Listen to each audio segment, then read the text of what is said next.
जब व्यक्ति भरोसा टूट जाता है तो कहीं ना कहीं अपने मन को स्थिर करने की जगह यहाँ वहाँ भटकाता है और वो मन स्थिर नहीं रह पाता। उसको लगता है कि मैंने परमात्मा का इतना भजन किया, मैंने भगवान की इतनी भक्ति करी, इतना स्मरण किया, उसके बाद भी भगवान मेरी सुनता क्यों, भगवान मुझे कुछ देता क्यों। पर शिव कथा करती है, भगवान शंकर की कथा करती है कि जब भक्ति पूर्ण और पूर्ण विश्वास के साथ में आगे बढ़ती, पूर्ण भरोसे के साथ जब वो आगे बढ़ती तो वो भक्ति कहीं ना कहीं परमात्मा की शरणागति की जरूरत है।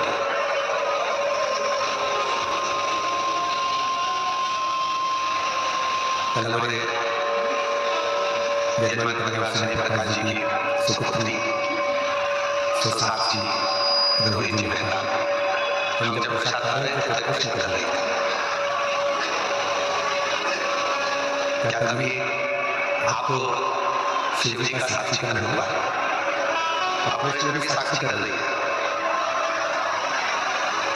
और प्रश्न ये है कि आपको कभी शिव जी का साक्षीकरण हुआ? तो हम अपना प्रसाद खाने में लगे हुए थे, पता नहीं थी। उसने फिर दूसरी बार प्रश्न किया, गुरु जी बोलो तो क्या आपको शिव जी का कभी साक्षीकरण हुआ? हमने उनसे कहा कि कोई अपनी तिजोरी का माल नहीं दिखाता, उसी तरह कोई गुरु अपने शिव के सामने। उसके बाद वो एकदम चुप हो गए। उसको मालूम हुई अपनी भक्ति, अपना भजन, जिस मंत्र को आप जप रहे हो, जिसको आप स्मरण कर रहे हो, जिसको खूब प्रेम करते हो, उसको कभी उजागर मत करो, उसको कभी दिखने मत दो।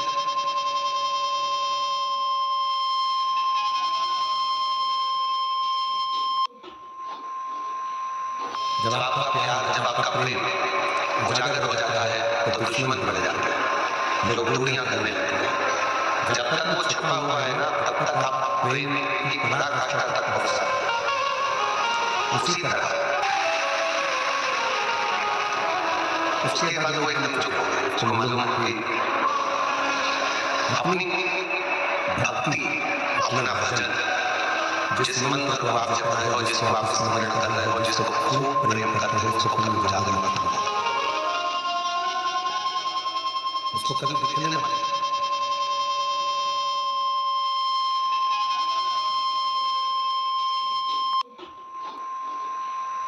जब आपका प्यार, जब आपका प्रेम उजागर हो जाता है तो दुश्मन बढ़ जाते हैं, लोग दूरियां करने लगते हैं।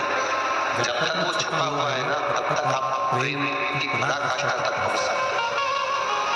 उसी तरह जिस परमात्मा का आप भजन करते हो, जिससे आपका दिल लगा हुआ है, जिसके ऊपर आप पूर्ण समर्पित हो, पूरा भरोसा आपका उस पर आश्रित है, उससे आप बहुत प्रेम करते हो, आप उस परमात्मा के प्रेम को बता नहीं सकते, क्योंकि बताएंगे तो नजर लग जाती है।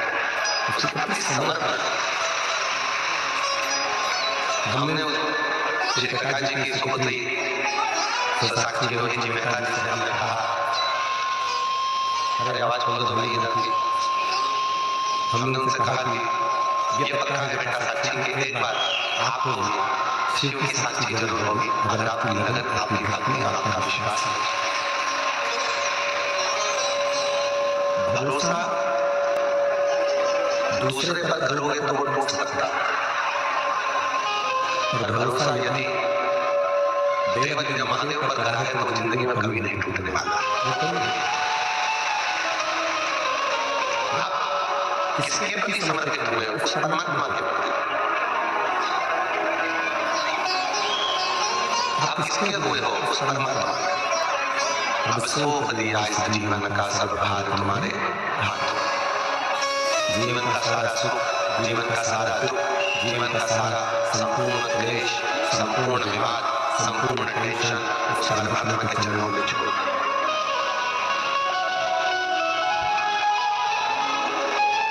संपूर्ण क्लेश उस परमात्मा के चरणों में चढ़ा। Need I? आज सारे देश आपस में लड़ रहे हैं और भारत देश होली मना रहा है। ये सभ्यता और ये संस्कृति और ये प्रेम है। हमारा भारत, हमारा राष्ट्र, हमारी सभ्यता, हमारी संस्कृति, हमारा संस्कार हमें लड़ना नहीं सिखाता। हमारा संस्कार नमस्कार कर एक दूसरे को प्रणाम कर होली के रंग खेलना, होली के रंग को गुलाल लगाना।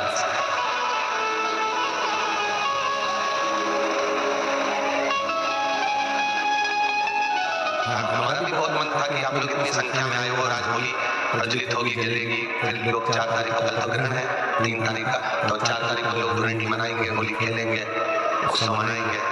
5 तारीख को महादेव की होली होगी। तो हमारा भी मन था कि हम आपके साथ में गुलाल की होली खेल कर जाए। पर हमने मन में एक विचार करा कि एक बार भगवान शिव जी से पार्वती जी ने फागुन के महीने में लीला की, और फागुन के महीने में माता पार्वती जी ने लीला ऐसी रची शिव जी के साथ में कि माता पार्वती जी शंकर जी के सामने से ओझल हो गई, कहीं झुक गए। शिव जी पार्वती जी को फूलों में ढूंढ रहे थे, कलियों में ढूंढ रहे थे, फूलों की उस गंध में, खुशबू में ढूंढ रहे थे। अब शिव जी पार्वती जी को फूलों में ढूंढ रहे हैं और थोड़े समय के बाद भगवान शंकर भी छुप गए। तो पार्वती जी ने शिव जी के चरण की जो रज है, कंकर है, जो रज है, जो धूल है, उसमें शिव को ढूंढ रही है, और जो भभूत है, भस्म है, उसमें शिव को ढूंढ रही है। इधर से फूल फेंके जा रहे थे, उधर से भगवान के चरण की धूल फेंकी जा रही थी।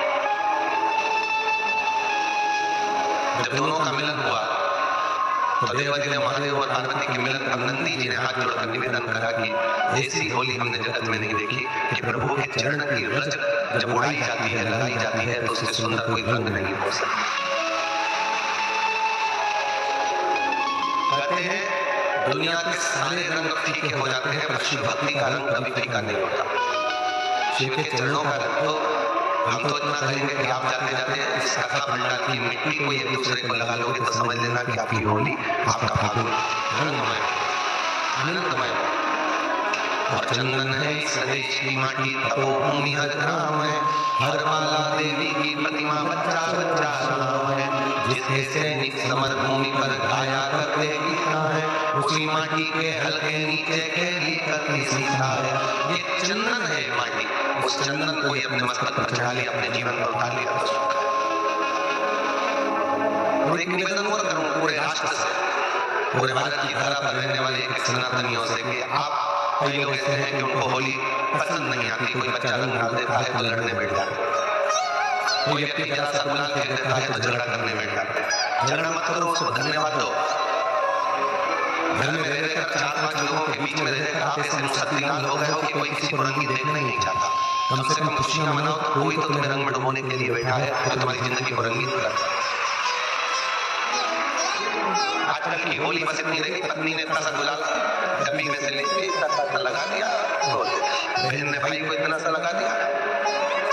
अरे ऐसे रंग कर जाओ कि दूसरी बार याद आए कि पत्नी ने उस सन में जब शादी कर आए थे, उसके दूसरे साल में ऐसा रंगा था, वो साल आज तक नहीं भूल पाया।